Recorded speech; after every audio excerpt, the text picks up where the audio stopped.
Now, that means we have to talk about what suppresses mTOR and then what spikes mTOR. What suppresses mTOR is 3 different things. One of them is intermittent fasting. The other one is coffee. And the other one is exercise. So if you do what I've been teaching for a long time, you would intermittent fast, in other words, sleep. That's often enough. Maybe sleep and skip breakfast. You would work out at the end of a fast and you'd have coffee during a fast. So now you've maximally suppressed mTOR. And then as soon as you finish your exercise, you eat some meat because animal protein will raise mTOR. But guess what raises mTOR way more than animal protein? Carbs. Carbs. So wait a minute. If you want to live a long time, you should keep your mTOR low. I don't believe that. You should spike it, which means intermittent fasting is probably all you need to do.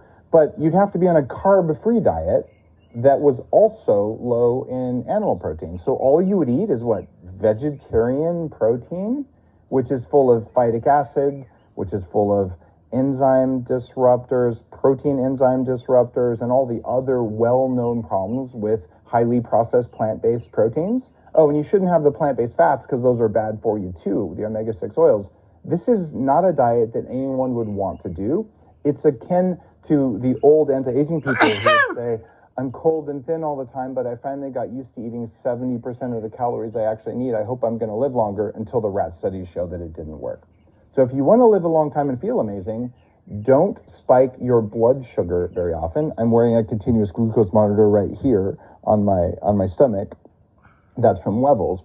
And when you eat animal protein, but you don't eat it all day long, you have a window around 2 p.m. to 6 p.m. where you consume your animal protein. You'll be low mTOR the rest of the time, but you'll still have muscle mass and you'll feel good. And in the morning, if you're going to have something, have some fat. Because fat doesn't change mTOR at all and doesn't change insulin at all.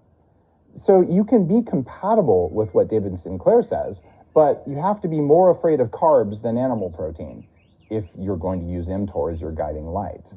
What I would also add is, we've all heard of collagen. I made collagen into a billion-dollar category, right? Collagen is high in glycine.